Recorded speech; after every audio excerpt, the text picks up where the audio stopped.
আজ আমি পাঠ করে শোনাচ্ছি ইমরান হকের লেখা গল্প অবহেলার সংসার। এই গল্পের শেষ পর্ব তোমাদের পাঠ করে শোনাচ্ছি। ঠিক আছে, আমি তাই করব।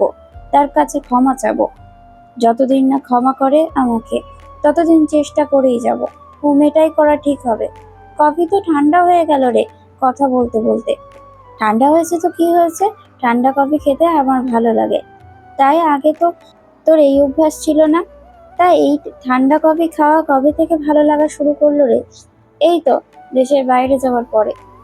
তুই তো দেখতেছিস অনেক চেঞ্জ হয়ে গেছিস 3 বছর দেশের বাইরে থেকে। ওই যে তোকে আর বানায় বানায় বলতে হবে না, আমি আগে যেমন ছিলাম তেমনি আছি, বুঝলি? আমি বাদে তুই চেঞ্জ হয়ে গেছিস, এটা কখনো লক্ষ্য করেছিস রে? আমি আবার কিভাবে চেঞ্জ হলাম রে? এই তো তুই বাড়িতে তাড়াতাড়ি যেতে চাচ্ছিস। আমাকে আমি যখন তোর সাথে কোথাও যেতাম তখন একবারও বাসায় যাওয়ার নাম মুখ বাহির করতিস না। সন্ধ্যা না লাগতে বাসায় যেতে চাচ্ছিস। আরে তুই তো দেখছিস পাগলি হয়ে গেছিস রে। হ্যাঁ, আগে বউ ছিল না, এখন আছে। সংসার সামলাতে হচ্ছে। এই জন্য তো বলছিস তোকে যে তুই আর আগের ইমান নাই। আমার সামনে এখন যে ইমান আছে আগের ইমানের সাথে কোনো মিল নাই, বুঝলি? মনিরে, যে কোনো ছেলে মেয়ে বিয়ের পর চেঞ্জ হয়ে যায়। চেঞ্জ হওয়ার প্রথম কারণ হচ্ছে তাদের বিয়ের পরে দায়িত্ব বেড়ে যায়, তাই বাস্তবতায় চেঞ্জ করে দেয় তাদের। তেমনি আমিও ব্যতিক্রম নয়, বুঝলি? তুইও বিয়ে কর, তাহলে তুইও চেঞ্জ হয়ে যাবি। আমি কখনো বিয়ে পরে চেঞ্জ হব না, বুঝলি? আচ্ছা, সবই তো বুঝলাম। এখন কি করবি বল? কফি তো খেয়ে ফেললাম। আর কি, এখানে আড্ডা দিবি নাকি বাসায় বউয়ের কাছে চলে যাবি? মনি, তুই বারবার বাসায় যাওয়ার কথা বলে আমাকে লজ্জা দিস না। আমি বুঝি লজ্জা লাগে না, তাই তোর লজ্জাও আছে নাকি? আমি তো জানতাম শুধু মেয়েদের লজ্জা আছে। মেয়েদেরও লজ্জা আছে দেখে তো মেয়েদের বলা হচ্ছে লজ্জা নারীর ভূষণ। কেন রে, ছেলেদের লজ্জার বলে থাকতে নেই বুঝি? আমি এটা জানি ছেলের লজ্জা থাকে কিনা। তাহলে অযথা ঝগড়া না করে চল নিজে নিজে বাসায় চলে যাই, এটাই ভালো হবে। এমনিতে খুব টেনশনে আছি, তুই বুঝতেছিস, তাও মজা করতেছিস। আচ্ছা চল, আর মজা করবো না, নিজে নিজে বাসায় চলে যাব। চল। তারপর আমি কফির বিলটা দিয়ে দুজনে রেস্টুরেন্টের বাইরে এসে সোজা গাড়ির সামনে চলে আসলাম। তারপর দুজনে গাড়ির ভেতর ঢুকলাম। গাড়ির ভেতরে আমি গাড়িটা স্টার্ট দিয়ে গাড়িটা চালাতে শুরু করলাম। মনি, তুই কি আগের বাসায় থাকিস নাকি বাসা চেঞ্জ করেছিস? না রে, ওই বাসায় আছি। বাসাটার মায়া ছাড়তে পারি নাই, তাই বাসাটা চেঞ্জ করি নাই। শুনেছিলাম বাসাটা নাকি আমার দাদা তৈরি করেছিল। ও তাই? হুম। আচ্ছা শোন, তোকে একটা সুন্দর আইডিয়া দিই। কি আইডিয়া রে মনি? শোন তাহলে। যে কোনো মেয়ে ফুলকে অনেক ভালোবাসে, আবার অনেক মেয়ে শপিং করতে ভালোবাসে। তাই বলে কি আমি, তুই প্রতিদিন অফিস থেকে আসার সময় ফুল কিনে নিয়ে তোর বউকে দিবি, আবার মাঝে মাঝে শপিং করাতে নিয়ে যাবি। তাহলে দেখবি এগুলোর কারণে তোর জন্য আবার ভাবির মনের ভালোবাসার সৃষ্টি হতে পারে। তাহলে তোর আইডিয়াটা কাজে লাগতে হবে। আচ্ছা এটা আগে বল, তোর বউয়ের পছন্দের ফুল কোনটা? এটা তো কখনো জানাই হয় নাই। গাধা একটা তুই রে, বইয়ের পছন্দ অপছন্দের বিষয়গুলো কিছুই জানিস না। তোকে যে কেন আঙ্কেল আন্টি বিয়ে দিয়েছে আমি বুঝতেই পারতেছি না। মনি, এভাবে বলিস না রে, কষ্ট বুঝলি? চুপ গাধা, কিছুই জানে না, আবার কষ্ট হয় বলে। ভালো আইডিয়া দিচ্ছি, যা, তোকে আর কোনো আইডিয়াই দিব না। এমন করিস না রে, আমি মরে যাব। তুই শুধু এটা বল যে কি ফুল নিয়ে গিয়ে দিব। আচ্ছা, শুধু একটাই বলবো, আর কিছুই বলবো না? তোর সাথে বেশি কথা বললে আমি পাগলি হয়ে যাব। তুই আমাকে ফুলগুলোর নাম বলেই পাগলি হয়ে যা, তখন আমার আর কোনো সমস্যা হবে না। কিন্তু না বলে ভুলেও পাগলি হবি না তুই, ওকে? তুই তো দেখতেছিস আমাকে পাগলি করে ছাড়বি। আচ্ছা তুই এক কাজ কর, একটা মার্কেটে গাড়িতে দাঁড় করা। এত রাতে মার্কেটে কি করবো রে? তোকে যেটা বলছি সেটাই কর কর। এত প্রশ্ন করিস কেন রে? ওকে, আর প্রশ্ন করব না। আমি মনির কথায় একটা মার্কেটের সামনে দাঁড় করালাম। তারপর ওর গাড়ি থেকে বাইরে হয়ে হন হন করে হেঁটে কোথাও যেন যাচ্ছে। মনি, তুই আমাকে একা রেখে কোথায় যাচ্ছিস? প্রশ্ন করে সোজা আমার পিছনে পিছনে আয়। আমি যেখানে যাচ্ছি। আমি ওর কথা শুনে গাড়ি থেকে নেমে ওর পেছন পেছন যাচ্ছে। হেঁটে যেতে যেতে একটা শাড়ির দোকানে বসলো। এই মনি, এখানে আসলে কেন রে? কানে কানে বলতেছি, প্রশ্ন করতে তোকে মানা করছি না? ওকে যা, আর কোনো প্রশ্ন করব না। এই তো আমি চুপ হলাম। ম্যাডাম কি লাগবে বলেন? আপনি ভালো শাড়ি দেখান তো। Okay madam. তারপর দোকানদার শাড়ি দেখাচ্ছে আর মনি ওগুলো দেখাচ্ছে। আমি তার পাশে চুপ করে বসে আছি। আপনি এই নীল শাড়িটা প্যাক করে দিন। Okay madam. তারপর দোকানদারকে শাড়ি প্যাক করে দিল আর মনি শাড়ির ব্যাগটা হাতে নিয়ে বলতেছে, শাড়ির দাম কত? ম্যাডাম, শাড়িটার দাম 1000 টাকা। ওকে, এই নিন টাকা। তারপর মনি দোকানদারকে টাকা দিয়ে শাড়ির ব্যাগটা নিয়ে আবার হাঁটা ধরলো। আমি তো এই মেয়ের হাব ভাব কিছু বুঝতেছি না। এই মনি, আবার কই যাচ্ছিস? আমাকে বাসায় যেতে হবে। আর তুই এগুলো কি শুরু করে দিয়েছিস? তোর ভালোর জন্য করতেছি, কথা না বলে আমার পেছন পেছন আয়। দূর, কিছুই বুঝতেছি না। মনি পেছনে পেছনে আবার মার্কেটের বাইরে আসলাম। তারপর আবার দেখতেছি একটা ফুলের দোকানে যাচ্ছে। আমি আর পেছনে পেছনে গেলাম, গিয়ে দেখে ফুল নিতেছি। ফুল নিয়ে আবার গাড়ির দিকে যাচ্ছি। ও এমন ভাব করতেছে মনে হয় আমাকে চেনেই না। এখানে দাঁড়িয়ে থেকে আমায় দেখবি নাকি গাড়ির ভিতরে ঢুকে গাড়ি চালাবি? সরি সরি, আমি চালাচ্ছি। হয়েছে, আর সরি বলতে হবে না, তাড়াতাড়ি চালাতে শুরু কর গাড়িটা। ওকে। তারপর আমি গাড়ি চালাতে শুরু করলাম, কিন্তু তখন থেকে ভেবে পাচ্ছি না শাড়িটা আর ফুলগুলো কার জন্য কিনলো। প্রায় 5 মিনিট পরে মনির বাসার সামনে আসলাম। আগে থেকে ওর বাসা চিনেই তো, তাই মনি তোর বাসার সামনে চলে আসছি। তো এবার নাম, আমাকেও তো বাসায় যেতে হবে। এমনিতেও তাড়াতাড়ি বাসায় যেতে চাইলাম, তোর জন্য যেতেই পারলাম না। ঠিক আছে, আমার জন্য দেরি হবে না। আমি এখন যা বলবো ভালোভাবে শোন। আচ্ছা বল, এই নীল শাড়িটা আর ফুলগুলো তোর বউকে দিব। আর বলবি আমি ভুল করেছি, আমাকে ক্ষমা করে দাও। আর বলবি আগের কথাগুলো ভুলে গিয়ে চলো নতুন করে জীবন শুরু করি, আমরা নতুন করে সংসার করি। আর যদি বাচ্চা নষ্ট করার কথা বলে তখন বলবি আমি বাচ্চা নষ্ট করে ভুল করেছি, তাই চাইলে আবার আমরা সন্তান নিতে পারি। মেয়ে মানুষের মন গলে যেতে পারে এই কথাগুলোতে, তুই চেষ্টা করে দেখতে পারিস। ওকে মনি। মনি শাড়িটার ফুলটা হাতে দিয়ে গাড়ি থেকে নেমে সোজা ওর বাসার ভিতরে ঢুকে গেল। তারপর আমি গাড়িটা স্টার্ট দিয়ে চালাতে শুরু করলাম। একটু গল্পের বাইরে যাই, একটা কথা বলতে চাই। সেটা হচ্ছে, গল্পের মধ্যে যদি মনি ভিলেন হয় তাহলে কেমন হবে বলেন তো? কি বলেন আপনারা? একটা কমেন্ট চাই আপনাদের। ভাইয়া, তোর হাতে এগুলো কি? আমাকে দেখা দেখি। আরে এগুলো কিছু না, এমনি। বাসার ভিতরে ঢুকতে এসে আমাকে জিজ্ঞেস করতেছে কি এমন দেখা, বলতেছি না হলে বাবাকে বলে দিব। এসা, শুধু শুধু বাবার ভয় দেখাস কেন রে?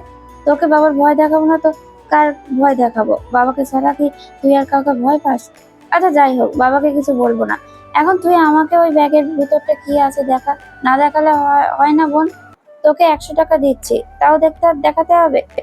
এই, আমি কি ফকির নাকি আমাকে 100 টাকা দিবি? দেখা বলতেছি, না হলে বাবাকে এক্ষুনি ডাকতেছি। হয়েছে, আর বাবাকে ডাকতে হবে না, দেখাচ্ছি ব্যাগের মধ্যে কি আছে। তারপর ব্যাগের থেকে ওর হাতে দিয়ে দাঁড়িয়ে আছি। এসব একটা হাতে নিয়ে নীল শাড়িটা আর ফুলগুলো বাহির করলো। বাহির করে বলতেছে, সত্যি করে বলতো ভাইয়া, এগুলো কার জন্য কিনেছিস? আমার জন্য নাকি ভাবির জন্য? আমার অত শখ নাই তোকে শাড়ি আর ফুল দেওয়ার। তোর জামাই তোকে ওগুলো দিবে। শাড়ি আর ফুলগুলো তোর ভাবির জন্য কিনেছি। কয়েকদিন হয়েছে বলতেছে ব্যবস্থার জন্য কিনে দিতে পারিনি। আজকে তোর ভাবির খুবই ক্ষেপে গেছে, তাই না কিনে উপায় পাইলাম না। তাই বলে শুধু বইয়ের জন্য মার্কেট করে আনবি তোর নিজের বোনটাকে রেখে? আচ্ছা যা, তোকে একদিন মার্কেটে করতে নিয়ে যাব। এখন এগুলো আমাকে দে, আর তোর ভাবির আগে রাগ ভাঙাতে হবে। ঠিক আছে, তোমার জিনিস তুমি নাও। দিয়ে তারপর আমি এশার হাত থেকে ফুলগুলো আমার শাড়ির ব্যাগটা নিলাম। এশা, তোর ভাবি কই আছে রে এখন? কই আবার থাকবে, রুমে আছে মনে হয়। ওকে। তারপর আমি সোজা আমার রুমে চলে আসলাম। রুমে এসে দেখি জান্নাতুল বিছানায় শুয়ে আছে। আমি ধীরে ধীরে বিছানার দিকে যাচ্ছি। তারপর বলতেছি, ওগো বউ, তুমি কি করো? দেখতে এই তো পারছেন আমি কি করতেছি, তাও বলেন কি করছি? আপনাকে না তখন বললাম আমাকে বউ বলে ডাকবেন না? বউকে বউ বলবো না তো কি বলে ডাকবো? আমার নাম ধরে ডাকুন, তাও বলবেন না আমাকে। আপনার কোনো অধিকার নাই আমাকে বউ বলার।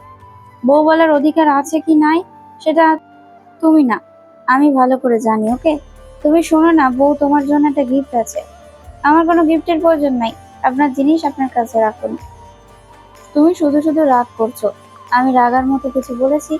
আপনার কথা শুনলেই আমার বিরক্ত লাগে, তাই আমার সাথে কথা না বললেই ভালো হয়। এটা তুমি কি বললা? 10টা না 5টা না, একটা মাত্র আমার বউ। সেই বলেন বউ, তার সাথে কথা না বললেই ভালো। আমি তো কথা না বললেই মরেই যাব।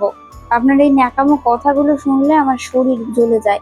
কি জ্বলুক, আমি পানি দিয়ে ঠান্ডা করে দিব। ধুর, আপনার সাথে কথা বলা মানে বেকার। আপনি রুমে থাকুন, আমি গেলাম। এই তুমি কোথায় যাচ্ছ? খুবই জরুরি কথা আছে। পেছন থেকে হাত ধরে বলতেছে। আপনি আমার হাতটা ছাড়ুন। হাতটা ছাড়বো না, তুমি আগে আমার কথা শোনো। নাহলে হাত ছাড়বো না। আমি আপনার কোনো কথা শুনতে চাই না, তাই ভালোই ভালোই বলছি হাতটা ছেড়ে দিন, না হলে ভালো হবে না বলে দিচ্ছি। কিসের ভালো হবে শুনি? নিজের বউয়ের হাত ধরতে ভালো হওয়া আর না হওয়ার কি আছে? এখন বউ বলে দাবি করতেছেন, আগে কই গেছিলা? এই দাবি যখন বলার সত্য যে হাজার কষ্ট দিয়েছিলেন, এতই যখন বউ দাবি করেন তাহলে আমার কথা না শুনে নষ্ট করে দিলেন কেন পৃথিবী আসার আগে আমার বাচ্চাটাকে? আপনার কোনো তো কষ্ট নাই, থাকবে কেন? আপনার তো কোনো কষ্ট কিছু হারায়নি। হারিয়েছে তো আমি আমার সন্তানকে, যাকে তার বাবা নিজে হাতে হত্যা করেছে। সত্য তো বলছে জান্নাতুনের কথাগুলো শুনে কষ্ট লাগতেছে। আগে যে কেন আমি এমন বুঝিনি কষ্টগুলো, পারতাম বুঝতে তাহলে এই দিনটা দেখতে হতো না। এখন কেন চুপ করে আছেন? কথা বলার ভাষা হারিয়ে ফেলেছেন? আমি জানি আপনি আর কিছু বলতে পারবেন না, তাই বলতেছি হাতটা আমার ছেড়ে দেন। আমি রুমের বাইরে যাব। জালাল প্লিজ আমার কথাটা একটু শোনো। আপনার কথা আজকে কেন শুনবো? সেদিন তো আপনি আমার কথা শোনেন নাই। আমিও তো আপনার চেয়ে হাজারবার ভিক্ষে চেয়েছিলাম, সন্তানটাকে নষ্ট করবেন না। শেষে কি করলেন? হাসপাতালে নিয়ে আমার সন্তানটাকে মেরে ফেললেন। আমার বাচ্চাটাকে পৃথিবীতে আসার আগে মেরে ফেললেন। তাই আমিও আজকে আপনার কোনো কথা শুনতে চাই না। আমি মানতেছি আমি অনেক বড় অপরাধ করেছি, কিন্তু বিশ্বাস করো এখন আমি ভালো হয়ে গেছি। আমি এখন চাই তোমার সাথে সুখে সংসার করতে, যেখানে থাকবে তোমার আর আমার একটা কন্যা সন্তান। আমাদের হবে সুখের সংসার। আমাকে হাসালেন আপনি। একদিনে কেউ ভালো হয়ে যায়? আজকে প্রথম শুনলাম। আপনার মতো মানুষ কখনো ভালো হতে পারে না, আমার বিশ্বাস হয় না। আপনার কপালে সুখের সংসার লেখা নাই। প্লিজ তুমি এভাবে বলো না। আমি যেগুলো অপরাধ করেছি তোমার কাছে ক্ষমা চাচ্ছি। তোমাকে কথা দিচ্ছি কোনোদিন আর এমন অন্যায় করবো না। প্লিজ তুমি আমাকে ক্ষমা করে দাও। তোমার পা ধরি দুটো। আরে আপনি এ কি করতেছেন? স্বামী হয়ে স্ত্রীর পা ধরতেছেন? এটা কখনো ভালো দেখায় না। তাই প্লিজ আপনি পা ছেড়ে দিন। আমি তোমার পা ছাড়বো না যতক্ষণ না তুমি আমাকে ক্ষমা না করতেছো। আচ্ছা, আমি আপনাকে ক্ষমা করবো, আগে তো পাটা ছাড়ুন। সত্যি আমাকে ক্ষমা করে দিবে তো? সত্যি তো বলছি। এখন আমার পাটা ছাড়ুন। এই সোজা হয়ে দাঁড়ালাম। এখন বলো ক্ষমা করেছো কিনা? একটু দাঁড়ান ভেবে দেখি। ঠিক আছে, যত খুশি ভাবো। আমাকে ক্ষমা করে দিতে হবে। আমি ভেবে দেখলাম আপনাকে ক্ষমা করতে পারি, কিছু শর্তে। আপনি মানবেন? কিসের শর্ত? যদি মানেন তাহলে আপনাকে ক্ষমা করে দিতে পারি। ঠিক আছে, শর্তগুলো বলো। বলতেছি। প্রথম শর্ত, প্রতিদিন 5 ওয়াক্ত নামাজ, মসজিদে গিয়ে নামাজ পড়তে হবে। দ্বিতীয় শর্ত হচ্ছে আপনার রাগ একটু বেশি, তাই রাগকে চেক দিতে হবে এবং বড়দের শ্রদ্ধা ও সম্মান দিয়ে কথা বলতে হবে। হুটহাট করে রাগা যাবে না। তৃতীয় শর্ত হচ্ছে আমি না বলা পর্যন্ত আমাকে স্পর্শ করতে পারবেন না। 4 নম্বর শর্ত, 3 মাস এভাবে চলতে হবে। কোনো কথা বলা যাবে না আমার সাথে। যদি এই 4টা শর্ত 3 মাস মেনে চলতে পারেন তাহলে আপনাকে ক্ষমা করতে পারি। 1 থেকে 3 নম্বর শর্তগুলো মানতে আমার কোনো অসুবিধা নেই, কিন্তু 4 নম্বর শর্তটা তুলে নাও। তোমার সাথে 3 মাস কথা না বলে থাকতে পারবো না, তাহলে আপনাকে ক্ষমা করতে পারবো না। আচ্ছা ঠিক আছে, তোমার সব শর্ত মানতে আমি রাজি, কিন্তু আজকে আমার একটা কথা রাখবে প্লিজ? আচ্ছা বলেন, যদি রাখার মতো হয় ঠিক রাখবো। প্লিজ এমন ভাবে বলো না। আচ্ছা বলেন কি কথা আছে আপনার? এই ব্যাগটা রাখো তোমার কাছে। ব্যাগের মধ্যে কি আছে? একটা নীল শাড়ি আর কিছু ফুল আছে। এই শাড়িটা আজকে শুধু রাতে পরে আমার সামনে একটু আসবে। আমি দেখতে চাই আমার বউকে নীল শাড়িতে কেমন লাগে। ঠিক আছে, শাড়ি আমি পরবো, কিন্তু শাড়ি পরা দেখে যেন আপনার মাথা নষ্ট না হয়ে যায়, উল্টোপাল্টা কাজ না করে বসেন।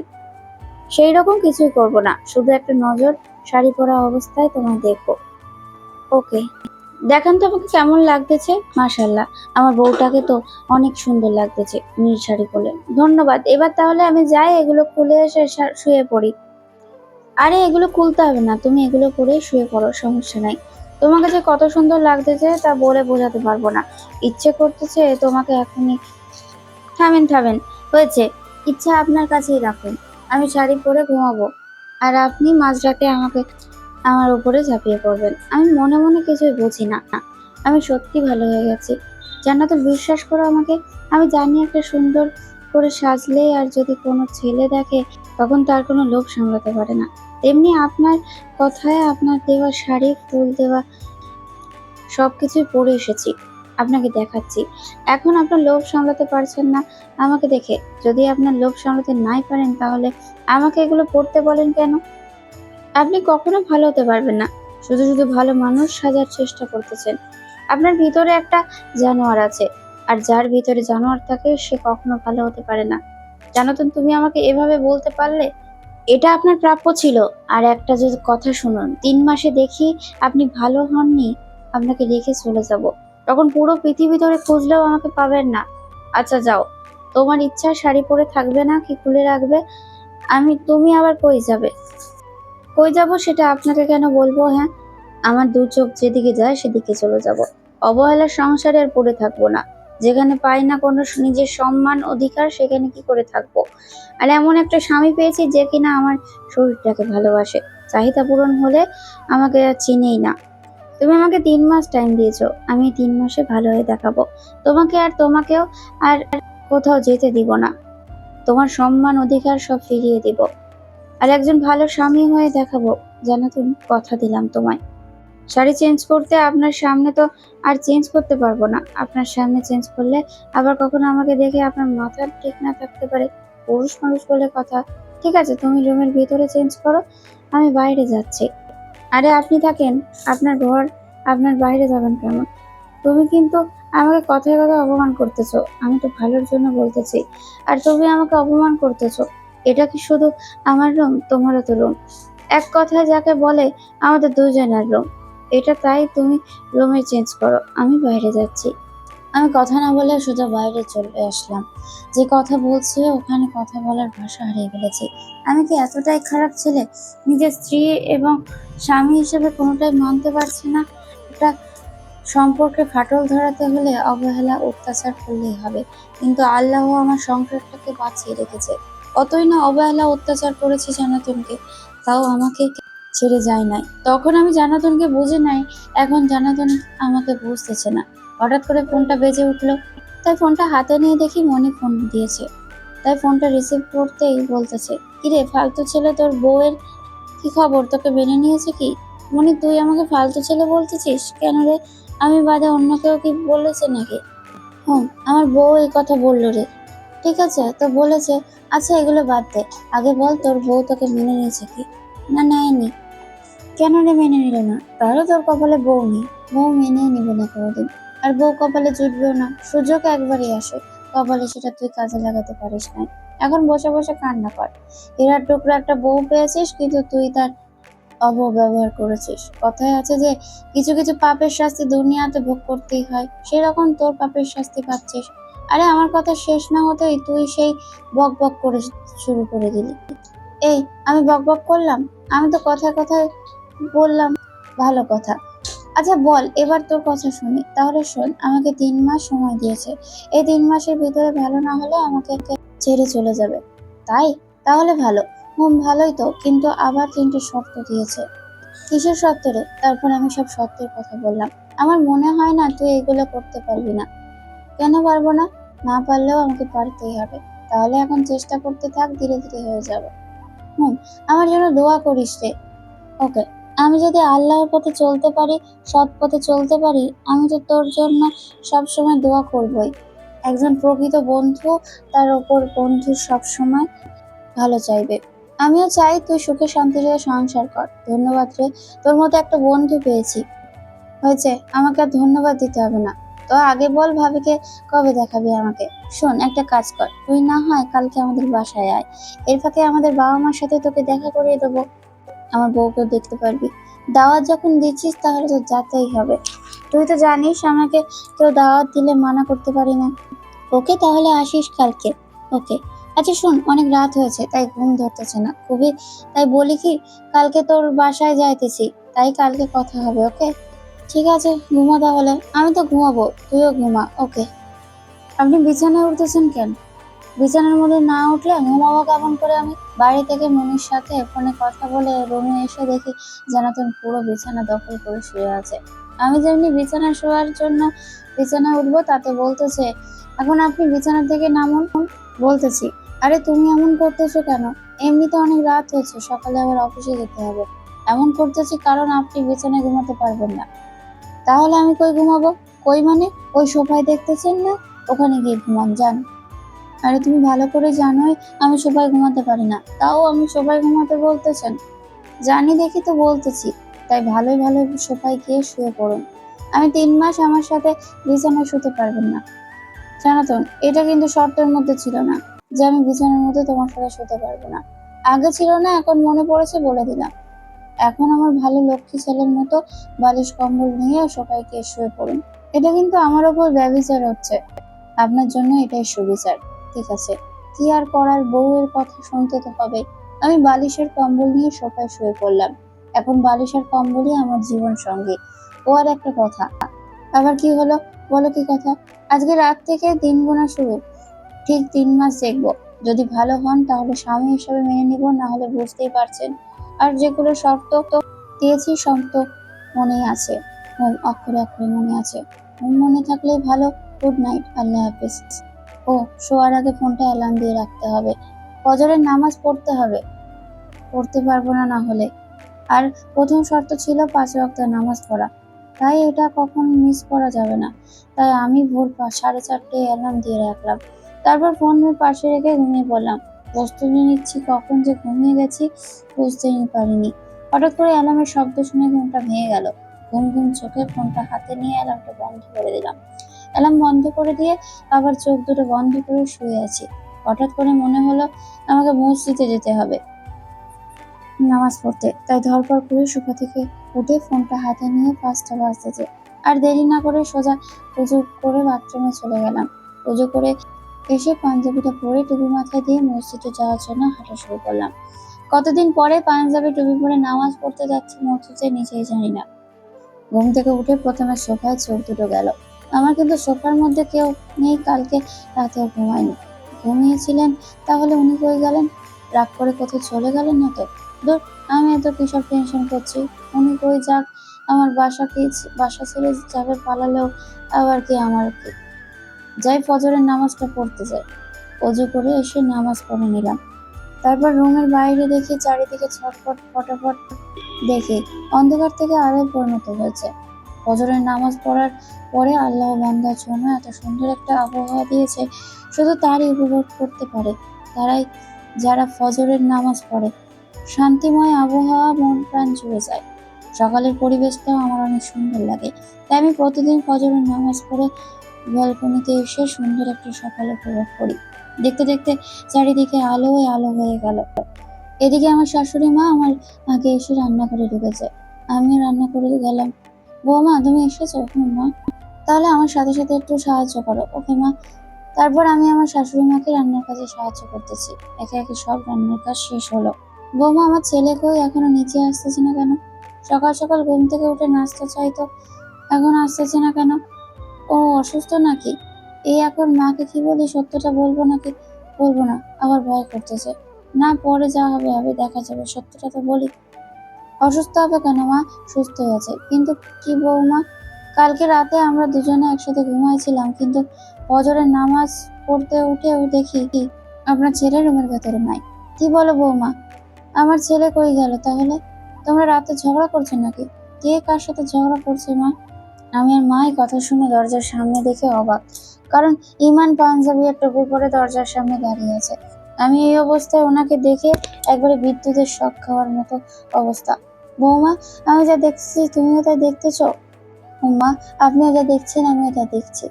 আচ্ছা, তোমরা আমাকে এমন ভাবছো কেন? আর মা, তুমি কি নিজের ছেলেকে দেখেও চিনতে পারতেছো না? আচ্ছা, আমি কি দিনের বেলা স্বপ্ন দেখতেছি নাকি? নাকি বৌমা, আমাকে একটু চিমটি কাটো তো। ছেলে আমার শুক্রবারের মসজিদে যায় না, সে আবার সকালে উঠে পাঞ্জাবি আর টুপি পরে সকালে উঠে বাইরে গিয়েছে। হয়েছে মা, আর নাটক করতে হবে না। ক্ষুধা লাগছে, খেতে দাও। সবসময় মানুষ এক থাকে না। আচ্ছা বাবা, তুই আগে আমাকে বল, এগুলো পরে কই গিয়েছিলি? কই যাবো, মসজিদে গিয়েছিলাম। আলহামদুলিল্লাহ, তুই যে ভালোর পথে পা বাড়িয়েছিস সেটাই অনেক। ভাই, তুই এত চেঞ্জ হলি কেমন করে?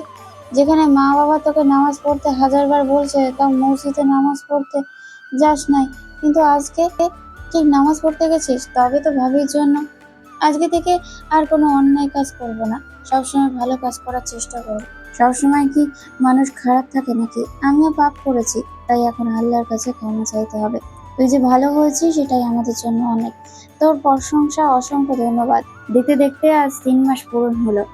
তাই অফিস থেকে বাসায় যাচ্ছি। অবশ্য প্রতিদিন যে টাইমে অফিস যাই সেই টাইমেই যাচ্ছি বাসায়। আমাকে যা শর্ত দিয়েছিল তার সব শর্ত পালন করেছি। সবচেয়ে কষ্টকর শর্ত ছিল জানাতুলের সাথে কথা না বলতে পারা। আমি আর ইমান নাই আমাকে ভালো পথ দেখিয়েছে আমার বউ। আমি দোয়া করি আল্লাহ যেন প্রত্যেক ঘরে ঘরে এমন বউ দেয়, যেন স্বামীকে খারাপ পথ থেকে ফিরিয়ে এনে ভালো পথে আনে। স্বামী খারাপ শুনে ছেড়ে না দিয়ে বাসায় চলে আসলাম। বাসার ভিতরে ঢুকে জানাতুনকে খুঁজতেছি, কোথাও পাচ্ছি না। হঠাৎ করে ভয় শুরু হলো, তাহলে কি আমার ছেড়ে চলে গেল? না, ও আমাকে কখনো ছেড়ে যেতে পারে না। আমি দৌড়িয়ে রুমের ভিতরে ঢুকে অবাক, কারণ রুমের ভিতরে ঢুকে দেখি বউ সেই 3 মাস আগে দেওয়া নীল শাড়ি পরে নতুন বউ সেজে বিছানার উপরে ঘোমটা দিয়ে বসে আছে। আমি কাছে গিয়ে বলতেছি, আমি কি আজকে কথা বলতে পারি তোমার সাথে? আজকে তো 3 মাস পূর্ণ হলো, আর আমাকে ক্ষমা করেছো তো? একসাথে এত প্রশ্ন করলে কোনটা ছেড়ে কোনটার উত্তর দেব? ঠিক আছে, আগে বলো ক্ষমা করেছো কিনা। করতে পারি এক শর্তে। আবার শর্ত? আচ্ছা বলো, দোষ যখন করেছি তখন তো মানতেই হবে।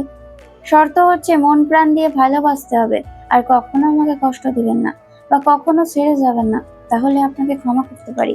ওকে, কথা দিলাম আমি কখনো তোমাকে কষ্ট দেব না, কষ্ট পেতেও দেব না। আমার মনের ভিতরে তোমাকে পুতুলের মতো যত্ন করে রাখবো।